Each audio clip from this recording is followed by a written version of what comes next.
Buenos días a todos. Lo primero, como veis, este año nos hemos venido arriba literalmente, ya que estamos en la planta 1 con la planta baja. La razón es porque en los 2 últimos años me habían llegado alguna queja de que las diapositivas, algunas de los días se veían realmente mal abajo porque la luz, los ángulos de abajo la luz incide, la luz del sol incide sobre la pantalla, y aquí como las aulas están invertidas, pues podríamos evitar ese proceso. Lo que sí que continúa siendo igual es que, como ha mencionado Antonio, es la presencia de profesores de centros de enseñanza secundaria, de localidades de la provincia de Alicante, obviamente de Elche. Aquí tenemos el Instituto Victoria Kent, que es fiel a esta jornada de hace muchos años, pero también vienen del profesorado de centros de Santa Pola, San Vicente de Raspeix, Novelda, Crevillente y Elda, según tengo anotado aquí, más. Y también tenemos entre nuestros invitados de hoy profesorado y personal de la Universidad de Alicante. A todos ellos les damos una cordial bienvenida y espero que disfruten de esta jornada, que bueno, es una ocasión para congregarnos todos los del instituto, investigadores, técnicos de laboratorio, personal de secretaría, a quienes deseamos suerte en las exposiciones que tienen mañana, y los estudiantes, doctorado, máster y de grado. Y bueno, es una oportunidad también para aquellos investigadores que quizás no son tan conocidos porque no realizan su labor en el edificio Autor de Gaitán. Pues algunos de vosotros yo sabía que ya le vais a poner cara, y a los que ya les ponemos cara, pues ponerles 2 o 3 palabras clave que nos permitan identificarles como posibles futuras colaboraciones o futuros asesoramientos de personas expertas en eso.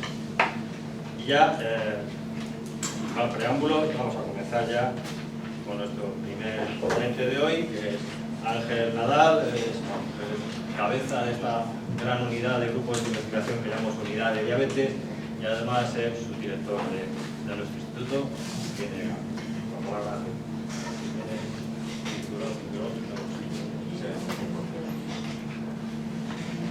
usaremos el micrófono por el tema de la cámara, si no lo recoge.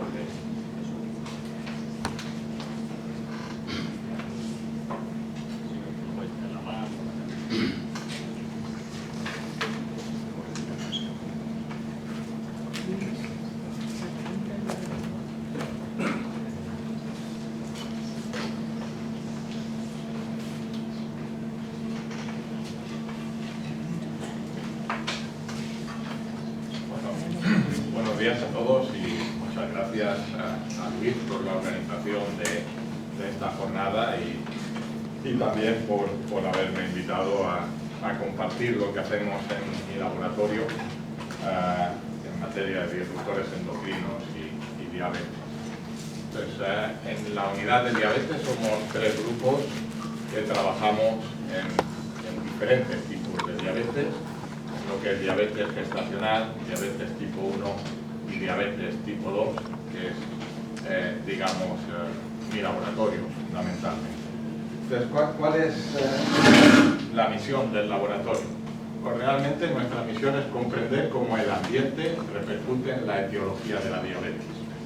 Y nuestro objetivo final es trasladar este conocimiento en acciones para disminuir la prevalencia de la diabetes y otras enfermedades metabólicas como la obesidad. Y esto es lo que os voy a contar a continuación. ¿Por qué es importante intentar disminuir la prevalencia de la diabetes? Os vais a dar cuenta enseguida, estos son los números a nivel mundial de lo que es la International Diabetes Federation, y lo que nos dice es que hay 537 millones de adultos entre 20 y 70 años que viven con diabetes, es decir, el 10% de la población mundial tiene diabetes.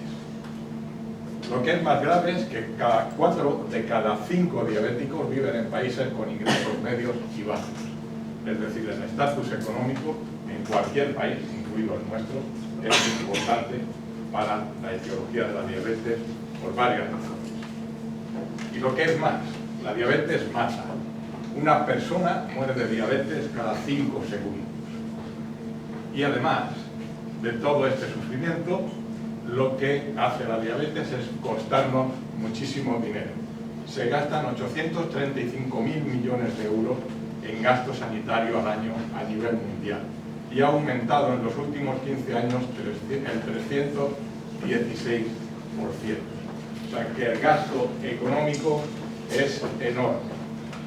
Y las perspectivas, o sea, lo que ocurre o lo que prevemos para el futuro no es mejor. Hay 541 millones de adultos que tienen intolerancia a la glucosa y que por lo tanto están en riesgo de tener diabetes de tipo 2. Con lo cual las cifras siguen incrementando. ¿Cuál es la situación en España? Pues no estamos mejor. Este es el estudio diabetes que se hizo desde el CIBER de diabetes y enfermedades metabólicas asociadas, y prácticamente el 14% de la población española mayor de 18 años tiene diabetes. Eso, junto con el hecho de que el 30% de la población tiene problemas en la regulación de la glucosa en sangre, hace que esta cifra probablemente aumente más en el futuro. Y además, igualmente, esto es un gasto. Es prácticamente el 10% del gasto sanitario total que tenemos en el país. Estas cifras simplemente para una sociedad son intolerables. Y hay que hacer todo lo posible para disminuirles. Entonces, ¿cómo podemos hacer? Vamos a empezar. La diabetes es un problema en la regulación de la glucosa en la sangre. Vamos a recordar cómo se regula la glucosa en sangre. En ayunas o después de comer, vamos, tenemos que mantener la glucosa siempre constante. Entonces, en ayunas la glucosa viene del hígado y no fundamentalmente, y se mantiene constante. Cuando comemos, la glucosa aumenta y lo que hace es señalizar al páncreas endocrino, a la célula beta, que es la que produce la insulina, y esta insulina lo que va a hacer es que la glucosa sea captada fundamentalmente por el músculo esquelético para gastarla en el ejercicio, en el movimiento, y en los adipocitos, sobre todo la que sobra, para aumentarlos, para guardar la energía. Y al mismo tiempo la insulina lo que hace es actuar sobre el hígado para bloquear la producción de glucosa. ¿De acuerdo? Entonces, estos son los órganos fundamentales. Primero la célula beta, que libera la insulina, el músculo y el tejido graso que captan la glucosa, y el hígado, que tiene que dejar de producirla cuando la insulina está alta y hemos comido. Si algo de esto falla, se produce la diabetes mellitus. Esta es la definición oficial de la Asociación Americana de Diabetes. Un grupo de enfermedades metabólicas caracterizadas por una hiperglucemia, es decir, alta glucosa en sangre, que resulta de una secreción de insulina defectuosa por parte de la célula beta pancreática, por los defectos de la acción en la insulina, sobre todo en hígado, músculo y adipocitos, o por ambas cosas, que suele ser lo normal, defectos en la secreción y defectos en la acción de la insulina. Y hay varios tipos de diabetes. La diabetes de tipo 1, que normalmente se debuta a edad temprana, y lo que hace es una destrucción de las células beta por un ataque autoinmune. La diabetes de tipo 2, que representa la mayoría de los diabéticos, entre el 90 y el 95% de los pacientes, esta es muy común, es poligénica, hay como 200 genes involucrados en la diabetes de tipo 2 y normalmente se potencia por el envejecimiento y por la obesidad. Prácticamente en mayores de 65 años hay un 25% de la población que es diabética de tipo 2. Y estas son las diabetes monogénicas en las que no voy a entrar. En mi grupo tenemos interés en cómo el ambiente se involucra en producir la diabetes de tipo 2. ¿Cómo se produce esta diabetes de tipo 2? El mayor factor de riesgo para la diabetes es la obesidad, por lo menos para la de tipo 2. ¿Y qué es lo que ocurre durante la obesidad? Durante la obesidad tenemos esas dos variables que se producen y todavía no se sabe qué empieza. Primero, una es una hiperinsulinemia, mayor insulina en plasma, y la resistencia a la insulina en estos tres tejidos, adipocitos, músculo e hígado. Y esto forma un círculo vicioso. Es decir, a mayor resistencia a la insulina, mayor secreción de insulina por parte de la célula beta, mayor hiperinsulinemia genera mayor resistencia a la insulina. Esto es algo que se ve en fisiología, los que son estudiantes de fisiología lo hemos visto en primero, es una regulación simple, pues hiperinsulinemia, resistencia a la insulina y así sucesivamente. Más o menos el 27% de los obesos, esto puede estar así toda la vida, y son, en términos de diabetes al menos, metabólicamente sanos. Eso no quiere decir que la obesidad sea buena, porque prácticamente algo más del 70% lo que acaba ocurriendo es que la célula beta se cansa de trabajar tanto, se muere y deja de liberar insulina. Y eso es lo que produce la diabetes mellitus de tipo 2. ¿De acuerdo? Entonces, fundamentalmente es un fallo en la función y en la masa de la célula beta pancreática. ¿De qué manera interfiere o puede interferir el ambiente en ese círculo vicioso que acabamos de ver? Bueno, el ambiente es realmente algo muy complejo. O sea, el ambiente engloba todo menos el genoma. Y estos son algunos de los factores más comunes que estamos acostumbrados a ver. Nosotros nos dedicamos a este de aquí, a los contaminantes químicos. ¿Y por qué nos dedicamos a los contaminantes químicos? Nos dedicamos a ello porque este es uno de los mayores retos que tenemos a nivel planetario. ¿De acuerdo? Estos son los límites planetarios originales que se publicaron en Nature en 2009, los he traducido al castellano y son 9, incluyendo la crisis climática, nidificación de los océanos, ciclo de nitrógeno, fósforo, la pérdida de biodiversidad y, como no, la contaminación química. ¿De acuerdo? Entonces, estos límites planetarios lo que realmente nos están diciendo es que si traspasamos estos límites, estamos afectando realmente nuestra civilización, al menos tal y como la conocemos. Y eso es algo que no debe suceder. Lo estamos sufriendo con el cambio climático, creo que se nota este mes de julio, igual que el del año pasado. Y como veis aquí en rojo, las cosas no están demasiado bien. Este año, o el año pasado, salió, digamos, el nuevo informe. Y está todo, casi todo peor, menos el agujero de la capa de ozono, que es donde se tomaron medidas. En el resto estamos peor. Y aquí, si os fijáis, contaminación química no cuantificada. A 2023 seguimos sin saber cuál es la contaminación química que tenemos en este planeta. Porque es algo tan complicado de cuantificar que simplemente no tenemos ni idea. ¿De acuerdo? Y ahí seguimos. Entonces, ¿qué pasa? Esto parece que sea un problema con la química. No es así. Yo soy químico, licenciado y doctor en química, no tengo nada en contra de la química. Es más, vamos a ver, ¿qué es la química? La química es una ciencia, como todos sabemos, que abarca la caracterización, interacción y manipulación de todas las materias.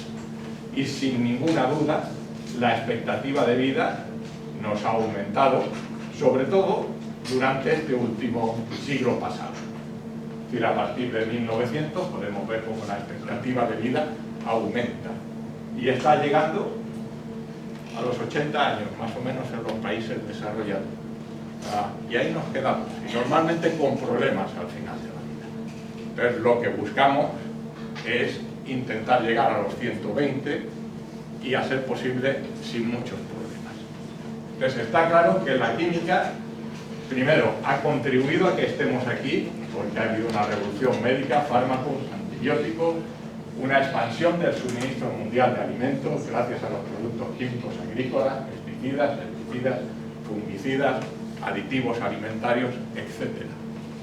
Pero es posible que parte de lo que nos está ayudando al desarrollo y a llegar a ese punto nos influya negativamente. Es decir, creo que todos en esta sala, no hace falta ser químico para ello, sabemos que la fabricación, el uso y la eliminación de productos químicos sintéticos afectan a la salud humana y al medio ambiente. Y este es el peaje que tenemos que pagar. Y yo, si quiero pagar un peaje, quiero que el peaje sea el mínimo posible. Y a eso es a lo que nos dedicamos en nuestro laboratorio. A que el peaje de esta contaminación sea el mínimo, al menos en términos de diabetes y de obesidad. ¿Qué son los disruptores endocrinos a los que nos dedicamos?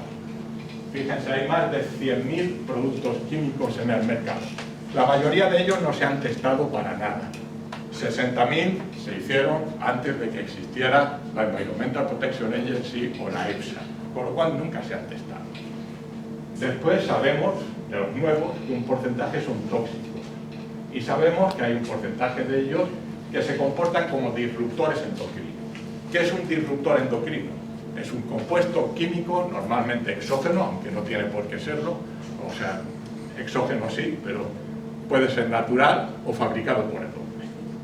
¿De acuerdo? Y lo que hace es alterar la función de nuestras hormonas. Y ese es su modo de hacer. Entonces hay un porcentaje de estos disruptores endocrinos que sabemos que producen obesidad, diabetes o ambas cosas. Obesidad y como consecuencia diabetes. Y en eso es en lo que estamos interesados. ¿Cuáles son estos disruptores endocrinos? Estos son los principales que están caracterizados. Hay una lista en la Unión Europea de ahora mismo, creo que son, si no me equivoco, 517 posibles disruptores endocrinos que hay que probar en estos momentos. Estos son los más conocidos y los que sabemos que producen efectos en diabetes u obesidad. Pesticidas, bisfenoles, ftalatos, organostánicos y los compuestos perfluorados. Y nosotros nos dedicamos fundamentalmente a aquellos que migran de los plásticos, que son, en este caso, bisfenoles, ftalatos y los compuestos perfluorados. En nuestro laboratorio, fundamentalmente, trabajamos con los bisfenoles, con el bisfenol A, que es uno de los principales componentes prácticamente de todos los plásticos a los que normalmente utilizamos y que va a dejar de ser. Entonces, los plásticos representan un problema físico y de hecho son uno de los problemas principales que está abordando Naciones Unidas y también la Unión Europea en el Pacto Verde Europeo. Entonces, los plásticos representan un problema físico, como hemos visto todo en muchísimas fotos para los animales. Pero no solo eso, nos los comemos. Nos los comemos y nosotros también. Y eso hace que tengan una determinada toxicidad que se estudia y que ahora veremos que puede ser, digamos, nociva en el caso de aumentar nuestra prevalencia a tener diabetes u otras enfermedades metabólicas. ¿Cómo puede suceder esto? Pues lo que normalmente sucede es lo que vamos a ver aquí. Es decir, el periodo de mayor susceptibilidad es durante el desarrollo fetal y la infancia.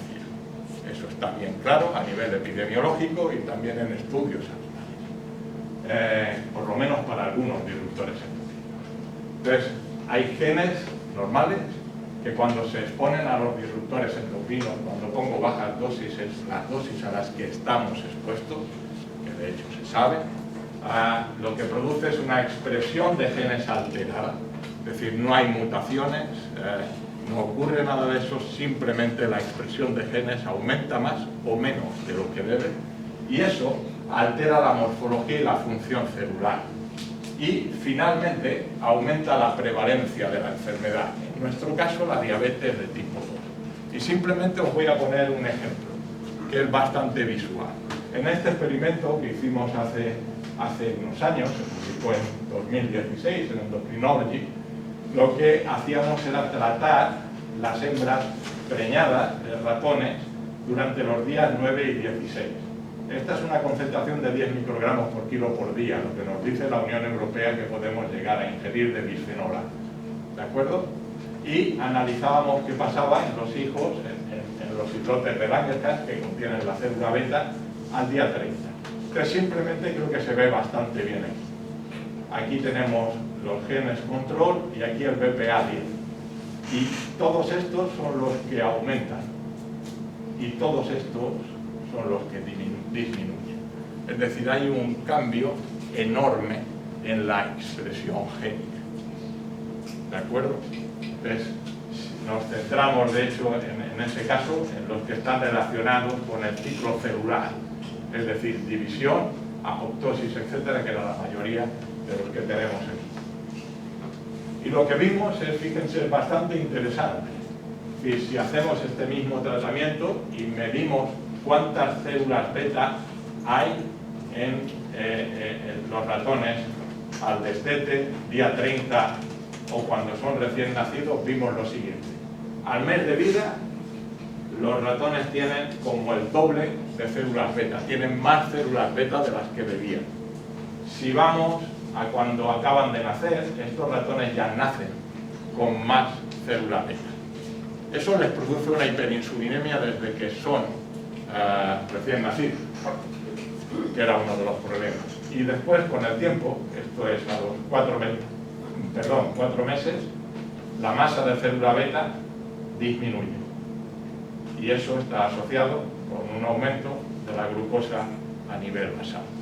Es decir, esos ratones expuestos a bisfenola, cuyo páncreas tiene todos esos genes cambiados, son más propensos, los machos, no las hembras, son más propensos a tener diabetes de tipo 2. Y lo que estamos estudiando ahora mismo es de qué manera se afecta en la célula beta la adaptación a el sobrepeso o la obesidad, a lo que llamamos el estrés metabólico moderado. Este estrés activa todas estas rutas bioquímicas para adaptarse, es lo que hemos visto, la adaptación a la obesidad. Y si eso funciona bien, uno puede adaptarse y no producir diabetes tipo 2. Pero si no, tenemos un problema. Y lo que hemos visto es que tanto los bisfenoles y otros grupos como los talatos, todas esas vías están alteradas. Y por lo tanto la adaptación al estrés metabólico se ve comprometida. Y eso aumenta la prevalencia de la diabetes, o puede aumentar la prevalencia de la diabetes. Es decir, los disruptores endocrinos per se no producen la patología, pero aumentan la probabilidad de que la suframos en el futuro. ¿De acuerdo? Y ahora, el segundo punto que había dicho, uno de los objetivos de nuestra unidad es disminuir la prevalencia de la diabetes. Entonces, no vale únicamente con tener los resultados científicos, tenemos que trasladarlos a la sociedad. ¿Cómo hacemos eso?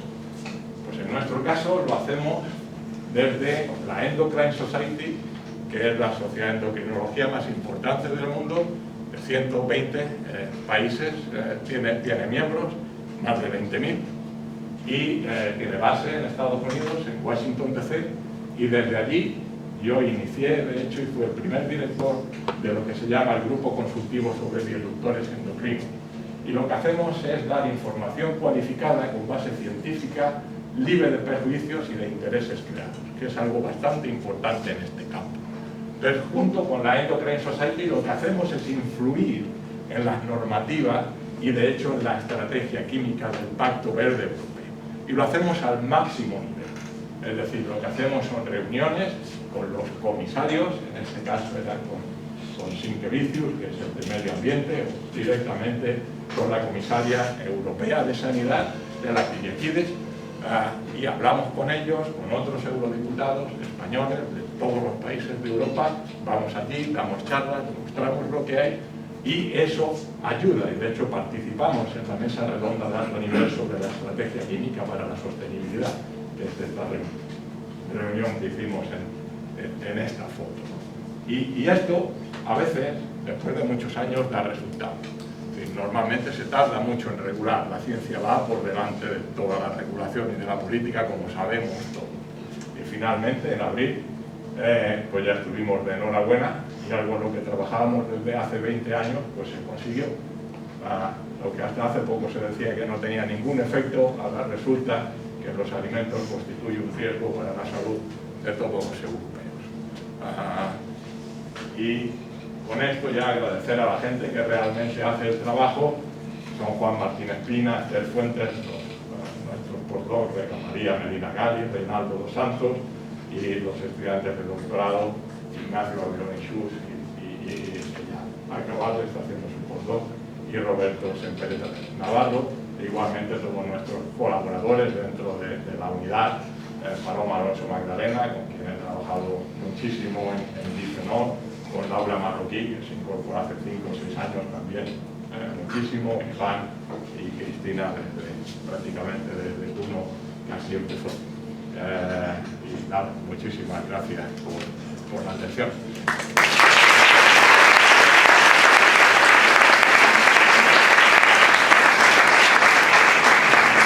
Bien, pues se van ajustando los tiempos, vamos a tener tiempo para 2 o 3 preguntitas para cada uno de ellos. Si alguien tiene alguna pregunta para Ángel.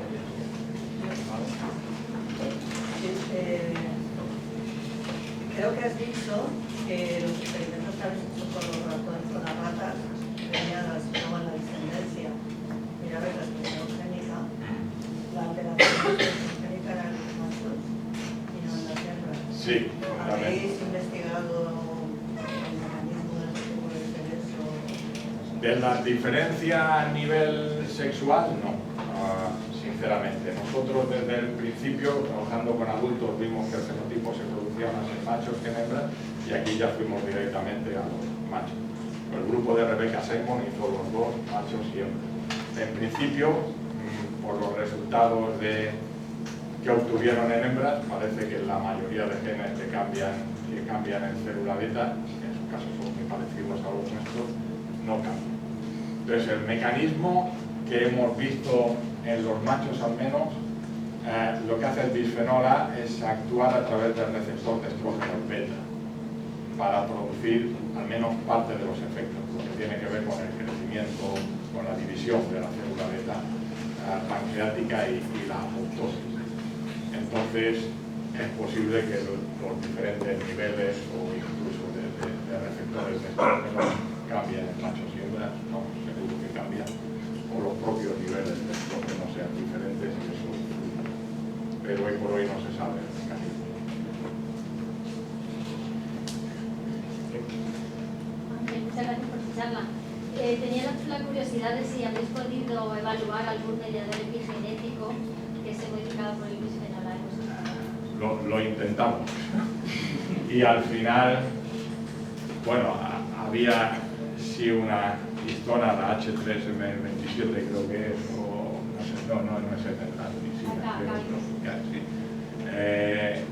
que vimos, vamos, ahí un cambio bastante importante. Lo que pasa es que no conseguimos reproducirlo. Lo hicimos en colaboración con John Marcel Villa y Ana Novias en el IDIBAS en Barcelona, y entonces estamos ahí, o sea, no hemos conseguido reproducir eso y ahí está. Entonces, hasta ahora no he visto nada más en islotes en relación a este tipo de experimentos con epigenética. En hígado hay más cosas y tal, tampoco mucho, pero en islotes no. La epigenética es como tricos. Tenía una pregunta. Sí, una pregunta muy rápida. Nosotros hemos visto a veces que bueno, pues el bisfenol A y estos receptores de los cuales actúan estos receptores de estrógenos funcionan también en el caso de la microbiota para algunos de los productos que pueden producir. Y esta interacción en estos receptores, ¿crees que podría dar pie a utilizar la modificación de la microbiota como una herramienta para contrarrestar un poco el efecto nocivo que pueda tener una excesiva de... Sí, yo creo que ese es un punto muy interesante. Es decir, creo que la modificación de la microbiota efectivamente podría hacer algo, digamos, para mejorar el panorama en este caso. No sé si a través de receptores de estrógenos o no, porque ahí siempre hay controversia, al final, cáncer de mama, útero, sí, todas estas cosas. Pero sí que es algo en lo que se confía. O sea, el problema es que no es solo el bisfenol, porque estamos expuestos a muchos y cada uno tiene un modo de acción diferente.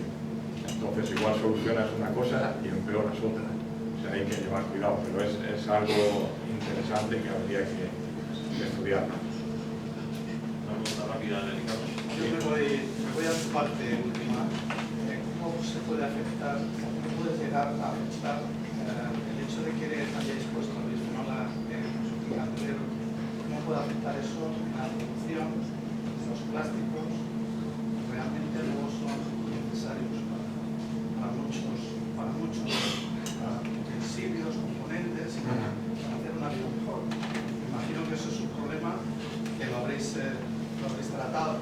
Vamos a ver, ese es un problema que es lo que se trata cuando te sientas en la mesa de alto nivel, de high level round table, que se llama en inglés, están todos stakeholders. Ahí está Plastic Europe, está Syngenta, está Monsanto, está el Open Society, están todos, como 40 personas. ¿Tienen recursos para cambiar los números? Tiene, y probablemente por eso ya se ha suspendido el BPA, porque ya hay recursos para cambiar. O sea, así funcionan las cosas. O sea, no es la salud primero, es la economía, no nos engañemos. Entonces, bueno, los plásticos son un problema. Sabemos de su utilidad, pero a lo mejor hay que ir cambiando un poquito el chip y los que, sí, si vas a Mercadona tampoco hace falta que te envuelvan los plátanos en una bolsa de plástico, ¿no? O que te den el papel. Sí, o sea, hay muchos que son inútiles. Bueno, pues ya vamos pasando ya al siguiente bloque. Debo mencionar que